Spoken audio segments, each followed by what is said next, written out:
8 minutes after 9. Now, we have launched the eMedia COVID-19 Relief Fund to help those affected by the coronavirus pandemic. If you also want to make a contribution, you can call the eMedia COVID-19 Relief Fund on 021-481-4599. That's 021-481-4599. Or you can visit the ENCA website. Well, my colleague, that's ENCA anchor Olim Gambi, is at the call center this morning and is joining us now from there to tell us exactly what's been happening. Oli, very good morning to you. The lines opened at about 8:30. How is the progress? I can tell you, Bradan, the calls do not stop coming in. Since I switched on that button that allows them to come through, I've not had a single break, and I absolutely feel for my fellow call center agents here. They haven't stopped talking. The only time that you can walk away from this is if you're going to perhaps relieve yourself in the loo.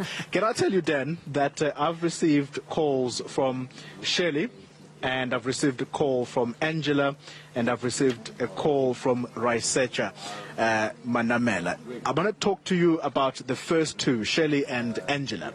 These two, they are telling me that they are pensioners, and they are simply touched by what they are seeing on their television screens, and they wanted to donate. It's not important how much they've donated, but they've made the little that they could. I've got to tell you about Raisecha Manamela. He's a gentleman who says he comes originally from Tembisa, that's here in Gauteng, but he's in East London, in the Eastern Cape. He works in the agriculture department there. The reason he says he's donating, Dan, and the reason I'm picking on him, or the story that he's told me, is that he says, as a public servant, when he saw the visuals that came onto his TV screen on Tuesday, that was the situation in Alex, when people came onto the streets to basically say we had received SMSs telling us that there are going to be food parcels handed out and we needed to come out. That touched him, and he says, as a public servant, I have just received my salary and there's no reason I cannot not donate. And so he's making the little contribution, but he's throwing the challenge to fellow public servants to say, teachers, he knows they're getting paid sometime soon. The police people, they also getting paid sometime soon, and they're going to be getting their full salaries. He's making a call to them to say, let's help fellow South Africans. These are just some of the reasons, Dan, that people are making contributions. Yeah, and I mean, this drive we're doing here as eMedia goes to everybody. As you correctly say there, but it's not about really how much. The little you have is going to go towards really assisting a lot of people who need food, because our partnership with the HCI Foundation is through a number of NGOs who are on the ground supporting poor communities. Yeah.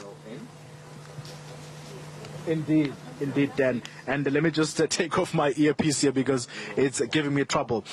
Dan, it's important that people are aware that we do work with very legitimate NGOs. This is not some kind of scam. I can tell you about the Lunchbox Foundation, for example, and I listened to Shirley, I think it was, that runs that particular NGO, and she was speaking about making sure that some of these donations go as far as areas such as Lusigisigi in the Eastern Cape. Those are areas that are far-flung than rural parts of South Africa. I call them Amaqaqasi. That's where I come from. And I can tell you that it's making a major difference to the lives of those people, because if a social grant has not yet been given, those people have nothing else to rely on. Yes, some of them do what is called subsistence farming, but imagine for a family that lives in a shack in Alexandra, they don't have space for them to grow their small